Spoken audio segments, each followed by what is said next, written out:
Nearly half of the high net worth investors say they're planning to leave their financial advisor within the next 2 years. And it's not because the market has dropped, but it's because they finally noticed something was wrong. And here's the uncomfortable part.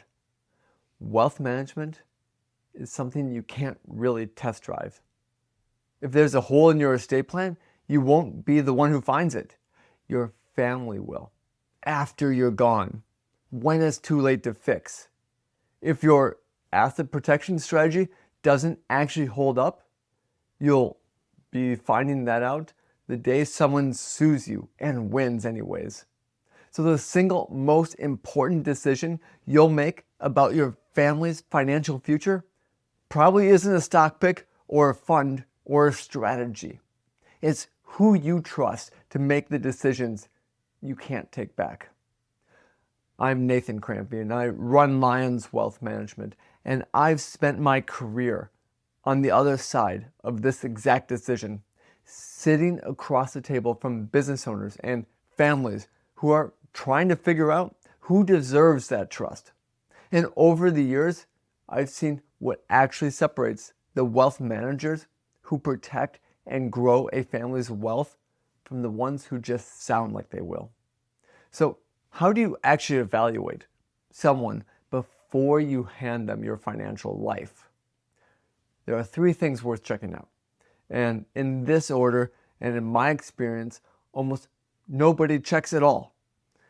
Or not all 3 before they sign anything. So here they are. The first one is integrity.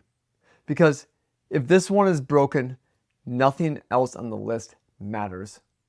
And research from CEG Insights on the affluent investors found that the single biggest factor people weigh when choosing an advisor isn't returns and it isn't reputation. It's whether they believe the person across the table is actually honest. And here's something a lot of people don't realize. The title financial advisor or wealth manager isn't regulated. So almost anyone can put it on their business card. And what is regulated, though, is whether that person is legally required to act in your best interest, what's called the fiduciary standard, or whether they're the only required ones to recommend something that is merely just suitable for you, which is a much lower bar. You see, a fiduciary has to put your interest ahead of its own, and it has to be every time. So someone else can be really there and holding to that suitability standard, and they can recommend the option that pays them the bigger commission, as long as it isn't obviously wrong for you. And it gets murkier, because plenty of advisors are duly registered, meaning they can switch hats depending on which product they're showing you at that day. So how do you check? Well, there's a free government database called the Investment Advisor Public Disclosure site.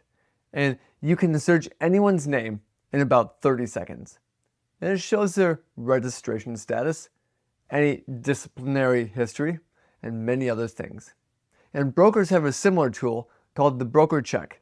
And most people never open either one of those before handing over their life savings. And if this is your first meeting, I'd ask 2 more questions directly. Are you a fiduciary at all times or only sometimes? And what would make you fire a client? And if they can't answer the second one clearly, that tells you something about where they are in their own line of actually sitting. That's the integrity piece. It's necessary, but it's not enough on its own, because you can be scrupulously honest and still not be very good at the job. Which brings us to the second trait, competency. It's actually something that splits into 2 different skills, and most people only ever check one of them. The first is technical. Their credentials, their education, whether other professionals in the field actually respect their work. But here's the part that people miss. A wealth manager can't be a one-person operation. Not once your situation has any real complexity to it.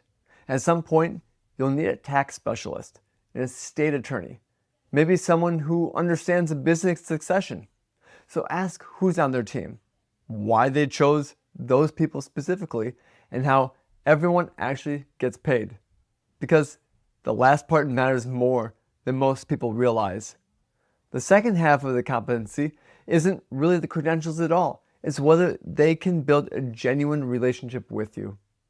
You see, a wealth manager who is technically excellent, but can't get you to actually explain what you care about, what keeps you up at night, is going to build a plan that is optimized for the wrong thing entirely. The good ones don't start with products. They start with the understanding, and they want to understand you deeply enough to know what you actually need. And the only ones that do this, and they bring the correct solutions. If someone starts talking about specific investments in your very first meeting, before they've actually had a real question and a real conversation about your life, treat that as information about how they work. So, now they're honest, and you know they're good at the job, there's still one more thing worth checking. And it's the one people skip most often. The third trait is experience. Specifically experience with people in your exact situation.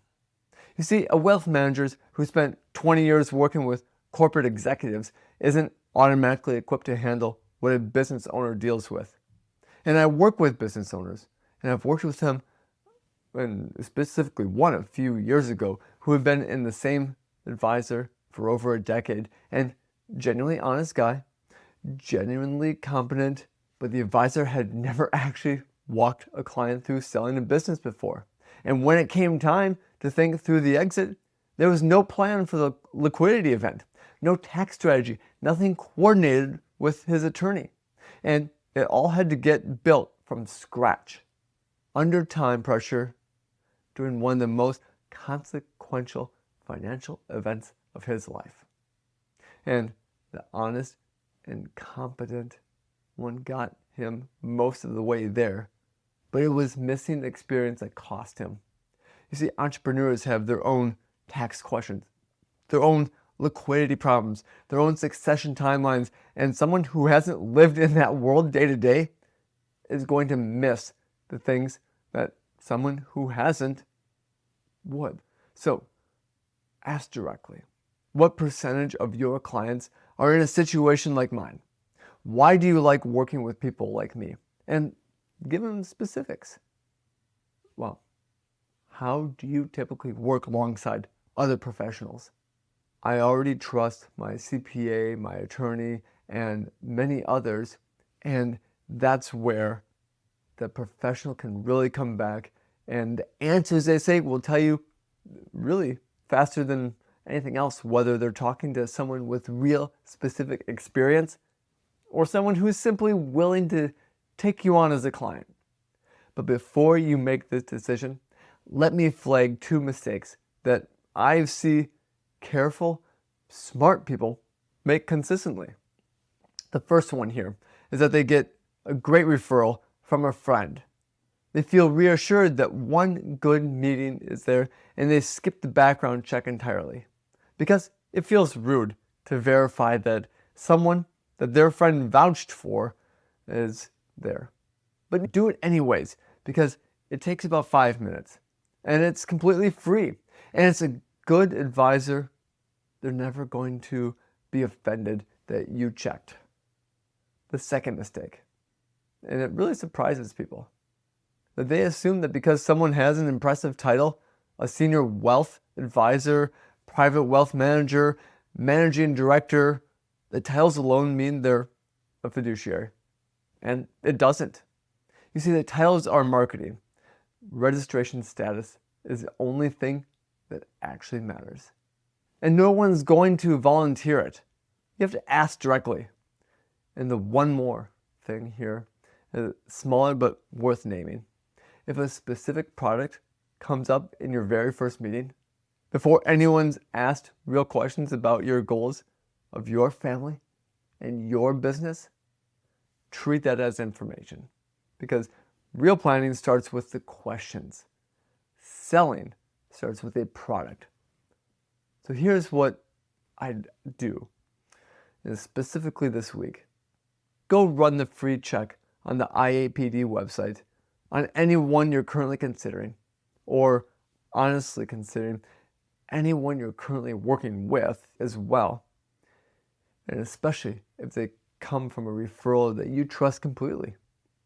Ask the fiduciary question directly and listen for the real specific answer instead of a comfortable one. And if you want a shortcut through all of this, I put together a free report that walks through exactly how to vet a wealth manager, the specific questions worth asking in the first meeting, and which answers actually mean something. Now, I'll drop that in the link below here. And if you found this useful, go ahead and subscribe because there's more like this coming. And if you know someone in the middle of this decision right now, maybe starting the search from scratch, maybe just quietly wondering if their current advisor is actually the right fit, send them this video. It might save them a very expensive mistake. Choosing who manages your wealth is one of the only decisions in your financial life you genuinely can't take back once it's gone wrong. And it's worth the 30 minutes it takes to check. And I'll see you in the next video.